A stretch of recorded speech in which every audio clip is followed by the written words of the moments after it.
saving me.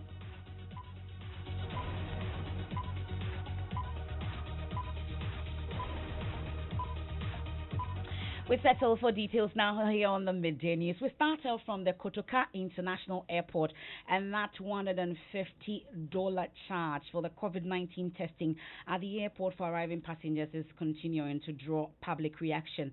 Government officials have today been outlining new stringent measures it says will keep the virus at bay as it prepares to reopen the Kotoka International Airport to international passenger traffic from tomorrow. The airport was shut down 3 months ago following closure of the country's borders to halt the importation of the virus into Ghana. The NDC's Dr. Edward Omanibuama criticized government for the $150 charge for passengers, accusing it of attempting to cash in on the pandemic. In a tweet, he said, "Why charge $150 for PCR at the airport when it costs below $100? Don't cash in on COVID-19." But addressing journalists at the airport earlier, Dr. Bernard Okoboy, the Deputy Health Minister, said government assessed the global situation before arriving at that figure. So when you go to a place like Zimbabwe, you pay about $210 for the test. If in China, you pay about $150 for the test. And they are doing PCR, which is a very good test that identifies the virus itself.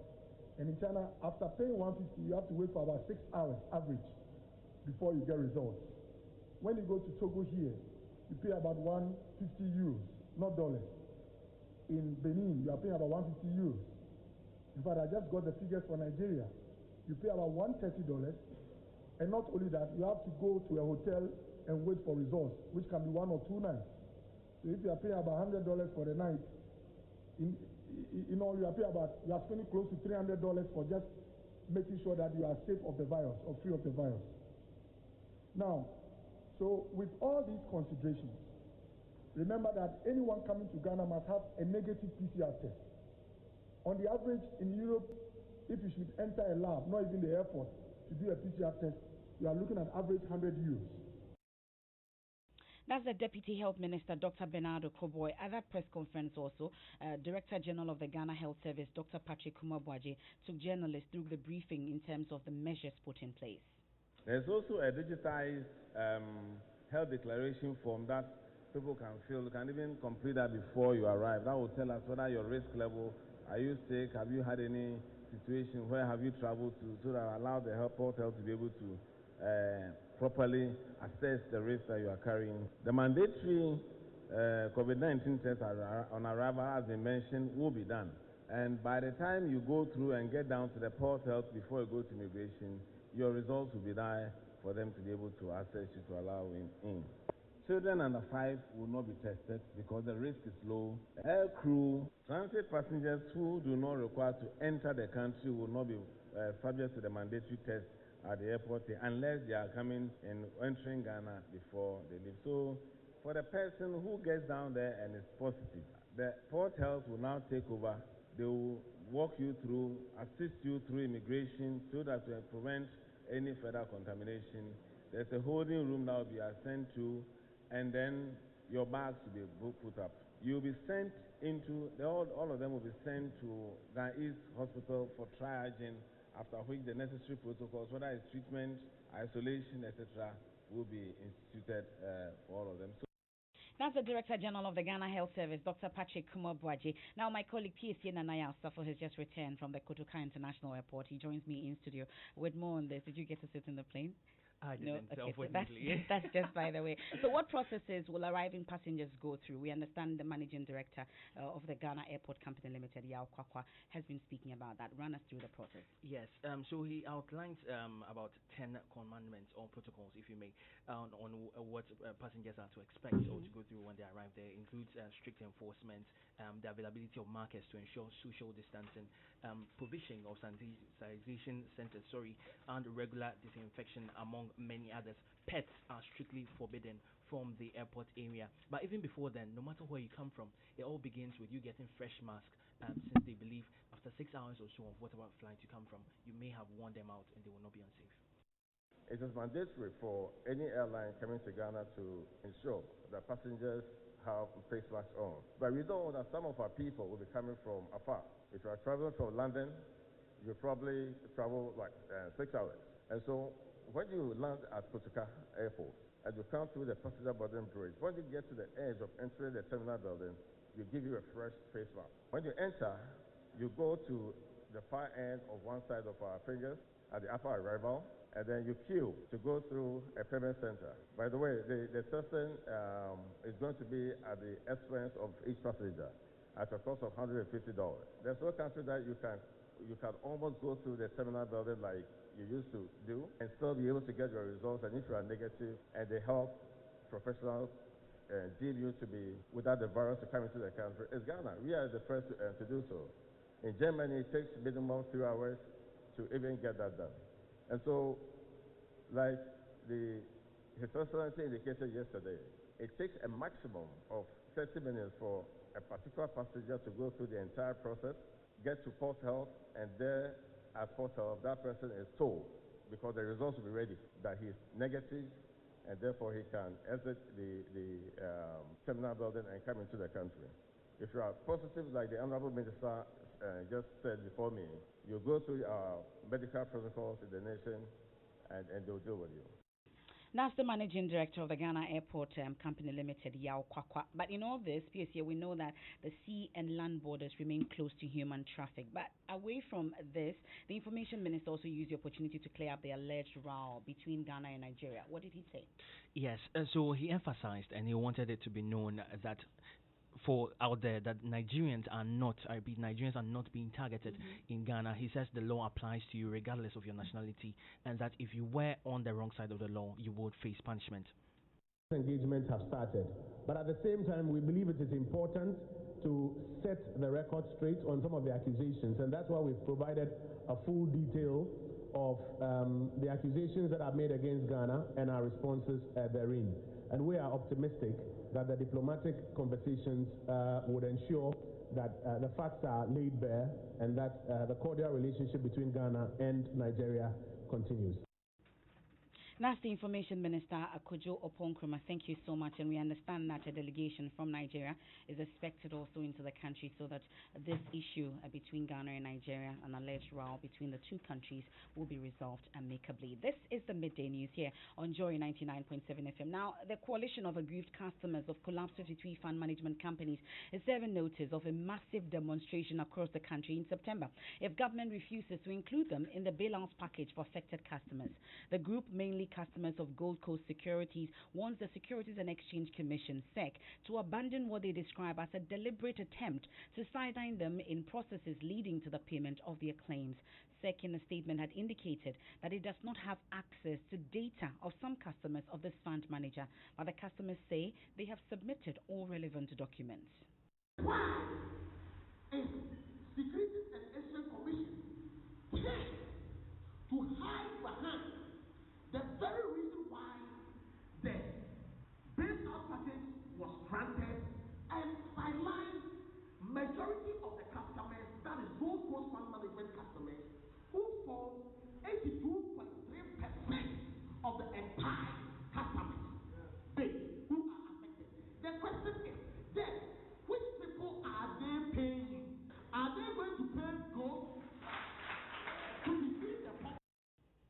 Now, my colleague Manuel Kranting is at that news conference addressed by the group earlier. He joins me with more. Now, you've been speaking to some of the affected customers. Explain to us their concerns relating to the statement from SEC. Yeah, so Emefa, what they tell me is that they submitted all their relevant documents to the fund managers for onward submission to the SEC. And for them, it's really baffling that SEC turns around and says that it doesn't have access to their data for validation and then payment. That the government has revoked the license. So how come you are saying you are going to pay others, excluding us? Meanwhile, Finance Minister is saying they are going to bail us out with that 3.1 billion. So are we not Ghanaians? Are we not part of this country? What have we done? It's our hard-earned money. It's our hard-earned money. So why from this statement that we are not included? Why are you directing your anger towards the government? The SEC says that they have not been given access to records. My brother, it's not true. It's not true. Security and Exchange Commission, they are in bed with government. They are lying to us. they are lying to us. It's not true. They have every access to our details and our data. Some aggrieved customers there interacting with my colleague Manuel Kranti. Now, Manuel, let's talk about the massive demonstration across the country that they've talked about. Did they provide details? Yes, Emefa, this particular set of customers make up about 82,000 and over. They make up about 82% of the entire customers who have their funds locked up by the closure of the fund managers. Now, they say that if government does not listen to their call for their money to be released to them in September, they are going to marshal their entire membership across the country to organize a humongous demonstration. Emefa. That's my colleague Manuel Kranting. They're bringing us details from that press conference organized by aggrieved customers of some fund managers.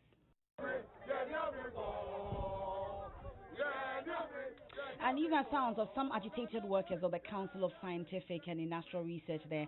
A while ago, they prevented some men from what they describe as an illegal attempt to demolish or take over 3 bungalows of the institution.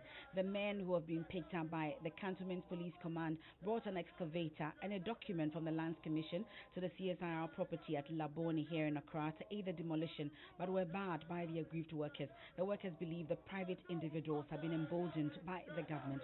Here's the Amu J.C. Michael. He's the CSIR Union Chairman. Well, we are here this morning and we just said that they've amassed some private property. People who are seeking to take over government property have been allocated their bungalows. And they are coming to take over the bungalows. What people are staying in the bungalows. So this morning we said we won't sit down, but to come and protect the bungalows so that private individuals cannot take over government property. Lands Commission has given them temporary lease. That's what we don't understand. How is it possible? If you say that you have, official documents to claim that the land is for CSIR, how is it possible that you also have counter documents or a lease from the land? No, the land is for CSIR, but they have gone for some fake lease. You understand? You think that the lease is fake? Oh, the lease is not. It's a temporary lease. Why should Land Commission give them a temporary lease before finally giving them? It's for them because they know there are people inside. Do you know the person who came around? In fact, met the person? I don't know him, but we know they have the full backings of the government.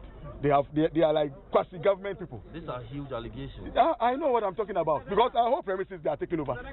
You know Pokwasi issue? Are you aware of the Pokwasi issue? It's the government itself who is coming for the Minister of Agri, who is coming for it to say government need the property to build affordable housing. That's a typical case of government trying to take over the property. Aren't we Ghanaians working on that place? Aren't we Ghanaians? We are Ghanaians. Aren't we Ghanaians? We are Ghanaians. So what? But aren't there enough land around? That's Michael Amujesi. He's the CSIR Union Chairman, then interacting with my colleague Henry Kwesi Bedu. Now, 5 suspects involved in the assault of 4 women accused of witchcraft in the Savannah region have been arrested by police. The 5 allegedly used cutlasses and other sharp weapons to attack the women. Joining us is learning that one of the women who fled the scene of the attack into the bush is yet to be found. A 90-year-old woman was sometime in July killed in the same region on similar suspicions. Here is Isaac Nonya's report read to you. The victims sustained serious injuries on their heads, arms, legs, and faces. 3 of them are receiving treatment at a health facility. One of the victims, Maria Ibrahim, sustained deep cutlass wounds and lost some of her fingers.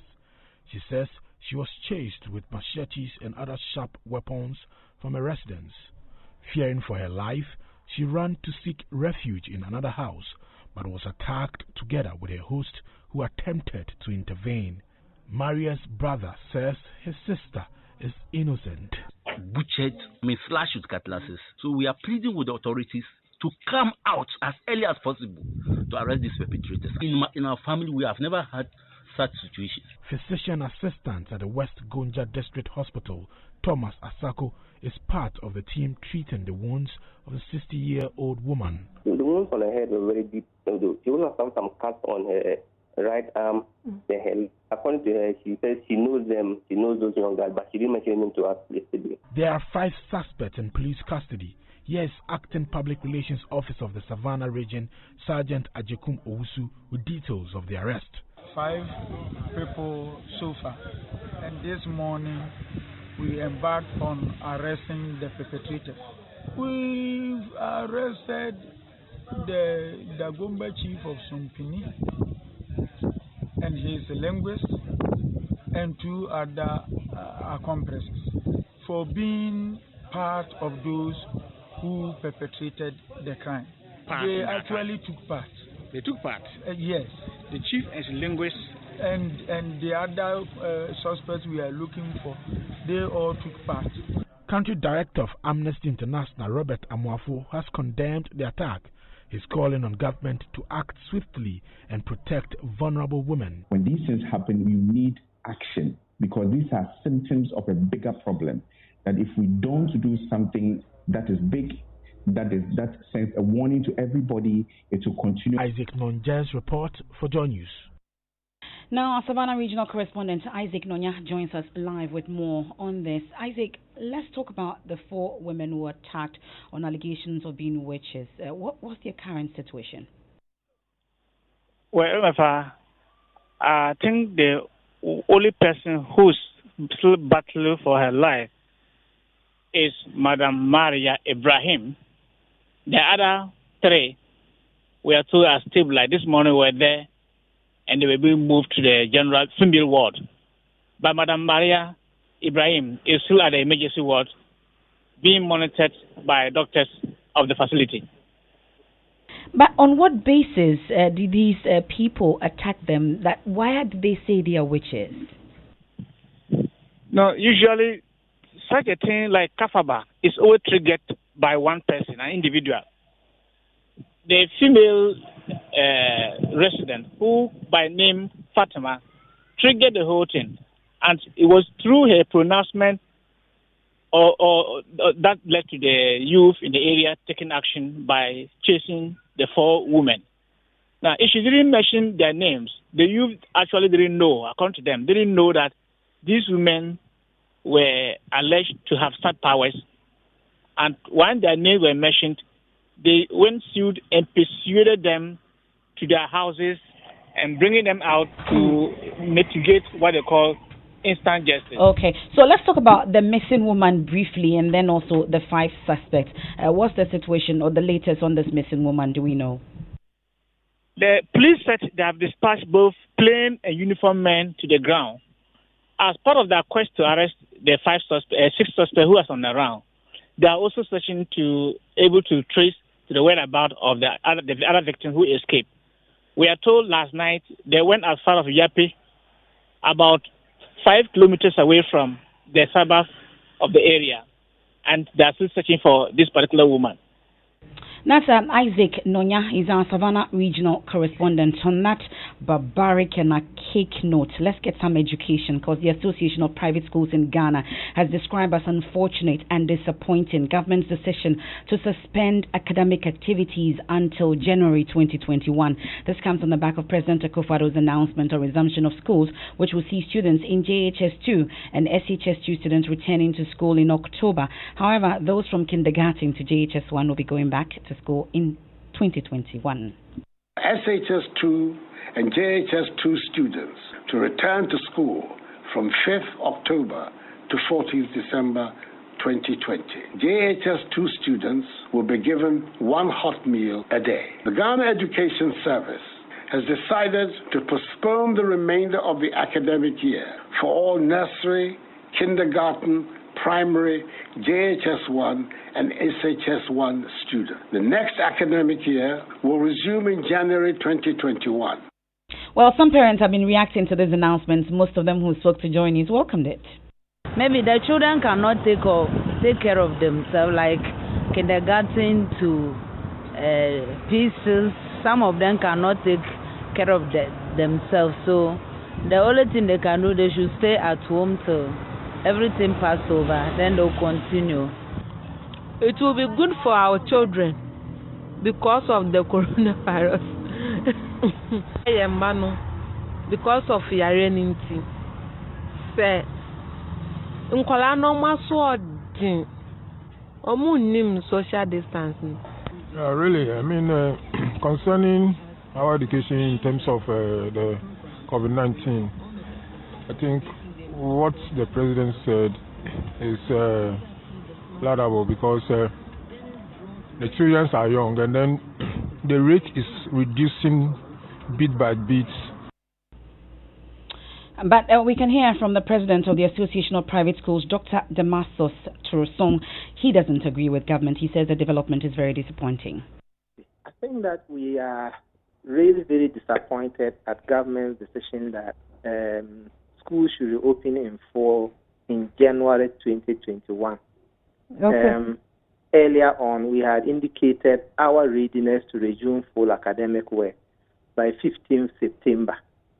And many of our members have started making preparations to this effect. Okay. So it defies any reason that we should ask all other sectors of this country to bounce back to full life and only delay reopening of schools until January 2021. Mind you, by January 2021, the students would have been home for 10 good months. Exactly. But some of the students are returning in October. Well, that's just JHS 2s and SHS 2s. What about the nursery, the kindergarten, the primary, and even the JHS 1s and SHS 1s? That's Dr. Damasos Turosong. He's the president of the Association of Private Schools, interacting with my colleague Matilda Gavi. This is the Midday News here on Joy 99.7 FM. Out of stories, government defends $150 fee for COVID-19 testing at the airport as it comes under criticism from the NDC's Dr. Omane Boama for attempting to cash in on the pandemic. After the break, we have sports and much later. I mean, I was just seated with my hands in between my thighs like this, waiting. When they mentioned Kwame Eugene, I was like, it will be the glory.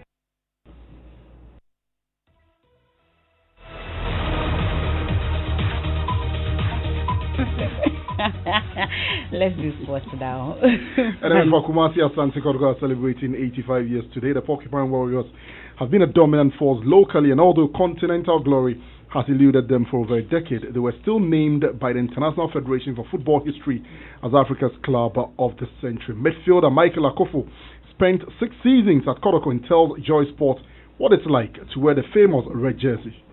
The feeling is very great. Kotoko has been a dream club for me since I was a kid, and getting the opportunity to represent the club was the biggest thing that has ever happened in my life and in my career. And as it stands now, Kotoko will always be my favorite. I think it's been more than 2 seasons or 3 seasons the club has not won the Premier League, and it has not been easy for the club comparing to the time I was there. I think new structures have been put together, and I think they are on the right path, and then the club will bounce back to its lost glory. Former Asante Kotoko midfielder Michael Akofo, when we say happy birthday to Kumasi Asante Kotoko, I requested a song for them. What song was that? Really? Thank you very much, Hansman Sando. Let's head into the election headquarters now.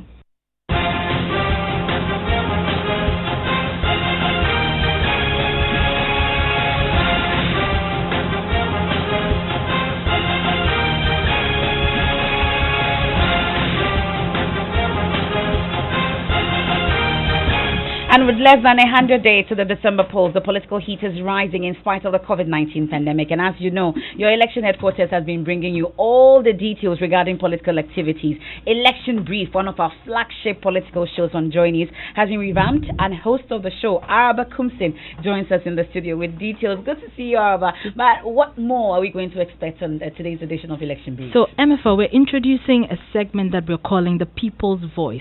Okay. And we're asking the people on the ground, the ordinary Ghanaians, what will inform their choice, in the December polls. So we take the microphones to the various areas on the ground and we ask people, what informs your choice? So last week we were at the Makola market and we were speaking to a lot of market women, and there were interesting issues that came up. Emefa, this is not something that the viewers and the listeners must miss out on. I wanted to get the listeners to listen to a bit of it, but I won't do that. We need to tune in to the Election Brief at 1:30 p.m. on the Joy News channel, and it's also live on all our social media platforms. And Araba Kumsin will be hosting that. You don't want to miss today's edition of Election Brief, starting today, the People's Voice on Election Brief. Thank you very much, Araba Kumsin. We'll be watching that.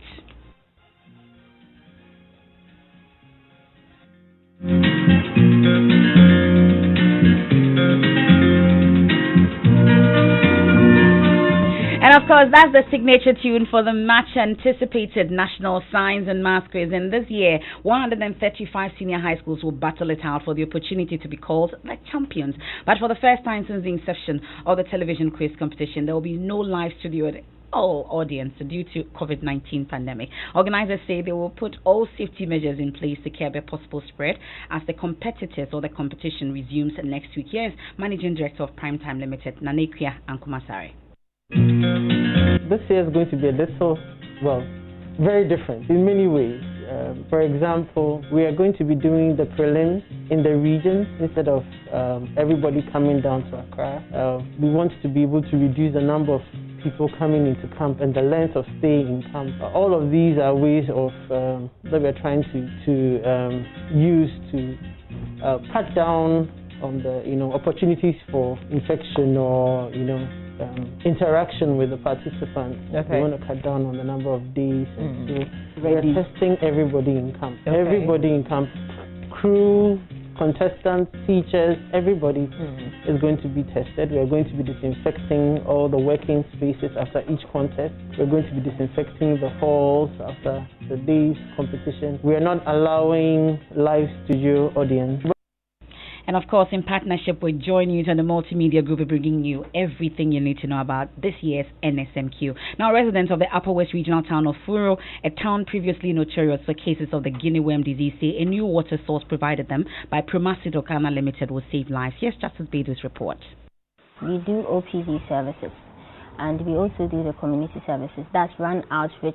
If we need water for the facility to run our services. Our animals, in the dry season, it's difficult for the animals to get water. And mostly, you see that at the dry season, you see animals dying. In Furo, like in many parts of northern Ghana, dancing is a popular way of saying welcome, and women do it with perfection.